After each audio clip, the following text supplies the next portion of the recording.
जय हिंद एवरीवन, स्वागत है आपका वीनेशन ट्रिपल वन के एक नए एपिसोड में। और इस वीडियो में हम एक ऐसे विषय पर बात करने वाले हैं, एक ऐसी अपडेट पर बात करने वाले हैं जो कि भारत का एक जवाब है अमेरिका को कि अगर आपने F414 इंजन पर और डिले की, आपने और ज़्यादा मनमानी की, तो भारत अब ये डील कैंसिल कर सकता है।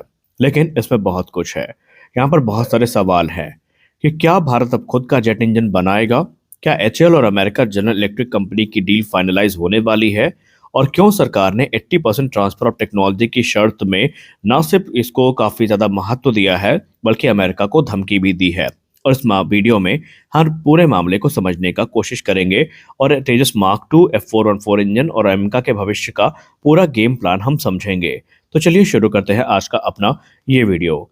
दोस्तों, हिंदुस्तान एरोनॉटिक्स लिमिटेड और जनरल इलेक्ट्रिक एरोस्पेस के बीच में एक बड़ी डील चल रही है और इसके बारे में आपको पता ही है। और इस पे आज एक करंट अपडेट भी आई है जिस पे हम आगे डिस्कस करेंगे। इस डील के तहत भारत में F414 इंजन का निर्माण किया जाना है। ये इंजन तेजस मार्क टू और एमका मार्क वन में यूज होने हैं और इनका निर्माण हिंदुस्तान एरोनॉटिक्स लिमिटेड के प्लांट में किया जाना है। F414 इंजन की जहां तक बात रही तो यह अमेरिका के सबसे भरोसेमंद फाइटर इंजनों में से एक है। इसी इंजन का इस्तेमाल अमेरिका अपने सुपर हॉर्नेट और ग्रिपेन ई जैसे एडवांस फाइटर एयरक्राफ्ट में करता है।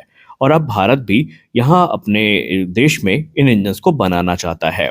सवाल ये उठता है कि 80% ट्रांसफर ऑफ टेक्नोलॉजी क्यों जरूरी है, जिसको लेकर सरकार इतना इंसिस्ट कर रही है। अब असली कहानी यहीं से शुरू होती है। भारत ने स्पष्ट शब्दों में अमेरिका से कह दिया है कि हमें इन इंजन्स की सिर्फ असेंबली नहीं करनी, हमें आपका एहसान नहीं चाहिए, हमें टेक्नोलॉजी चाहिए।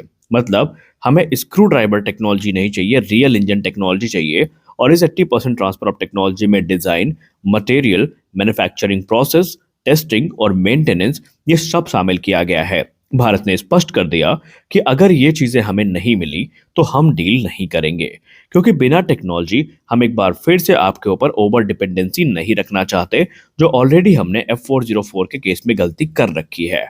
और अगर डील फेल हुई तब क्या होगा, लोगों का ये भी प्रश्न है और आपके मन में भी आएगा कि अगर अमेरिका ने इन सब से मना कर दिया तब हम क्या करेंगे। देखिए, मान लीजिए अगर जनरल इलेक्ट्रिक या यूके अमेरिका ने 80% ट्रांसफर ऑफ टेक्नोलॉजी देने से मना कर दिया, तो तेजस मार्क टू को लेकर स्पष्ट निर्देश आ चुके हैं कि तेजस मार्क टू शुरुआत में जो 8 से 12 इंपोर्टेंट इंजन हमें मिल चुके हैं उनसे ही हम उड़ान भरने वाले हैं। और बड़े पैमाने में भले ही प्रोडक्शन रुकेगा, तब सरकार यहाँ पर नए विकल्प को ढूंढना शुरू करेगी।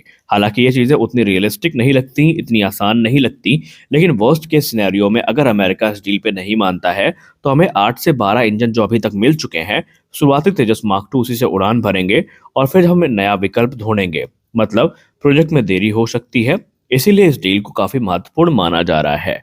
लेकिन इस समय दिक्कत की बात यह है कि हमारे पास कोई अवेलेबल ऑप्शन नहीं है। अब अगर ये डील हो जाती है तो तेजस मार्क टू को कितना फायदा होगा। देखिए, तेजस मार्क टू की ताकत समझने के लिए आपको इंजन समझना महत्वपूर्ण है।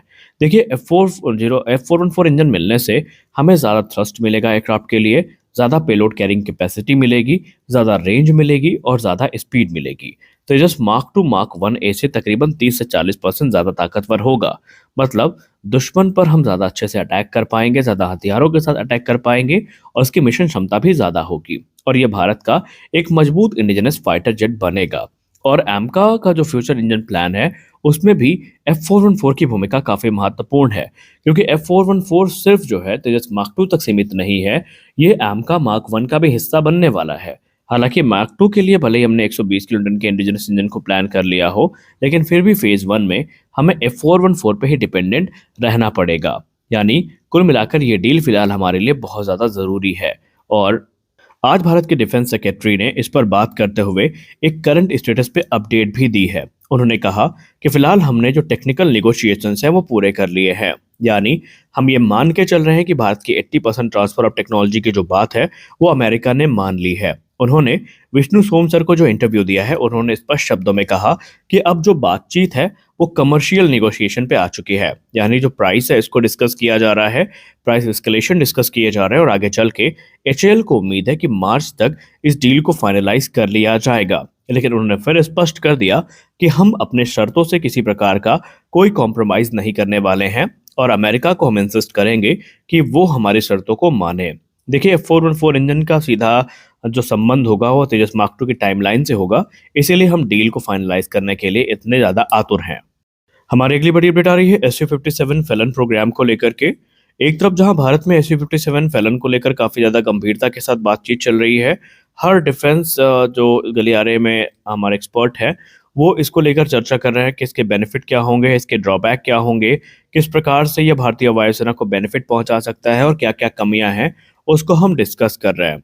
लेकिन जब भी हम एमका के पॉजिटिव की बात करते हैं, तो हमें ये तो पता चलता है कि ये किस प्रकार से भारतीय वायुसेना की मदद करने वाला है, लेकिन उसी दौरान हम उन खतरों को नज़रअंदाज कर देते हैं जो अब प्रैक्टिकली हमारे सामने आने वाले हैं। देखिए, जब भी हम SU-57 फैलन की बात करते हैं, तो हम यही मानते हैं कि ये तात्कालिक समाधान भारत के लिए हो सकता है, एक ready to use fifth generation fighter aircraft जो कि बना बनाया भी मिल सकता है और इसकी लोकल मैन्युफैक्चरिंग भी हो सकती है।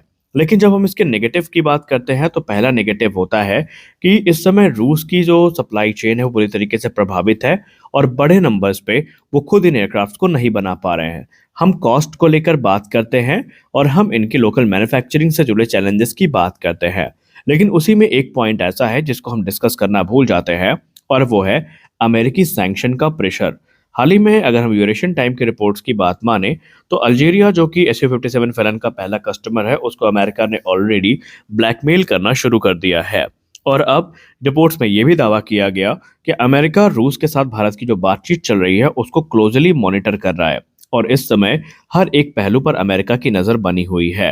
हालांकि अमेरिका ने खुलकर इसके बारे में तो कभी कुछ नहीं कहा, लेकिन एक्सपर्ट्स मानते हैं कि जिस लेवल का हाई वोल्टेज ड्रामा हमें S-400 एयर डिफेंस सिस्टम की डील के दौरान देखने को मिला था, जहां पर ऐसा लग रहा था कि अब भारत के ऊपर काट सा सैंक्शन लग जाएगा, लेकिन फॉर्चुनेटली वो चीज़ें नहीं हुई और अब अमेरिका भारत के लिए इतना बड़ा दिल दिखाएगा, इसकी उम्मीदें कम हैं। रक्षा विशेषज्ञ ये मानते हैं कि जिस प्रकार की जिद डोनाल्ड ट्रंप ने पाल रखी है और जिस प्रकार की सनक डोनाल्ड ट्रंप ने पाल रखी है और जिस प्रकार से रूस विरोधी उनकी एक्टिविटीज़ लगातार इस समय चल रही हैं, उसको देखकर एक्सपर्ट्स को इस बात का डर है कि अगर भारत SU-57 फैलन के साथ जाता है, तो भारत को फिर पहले से ही सैंक्शन की जो खतरे हैं, उनके लिए खुद को तैयार रखना पड़ेगा।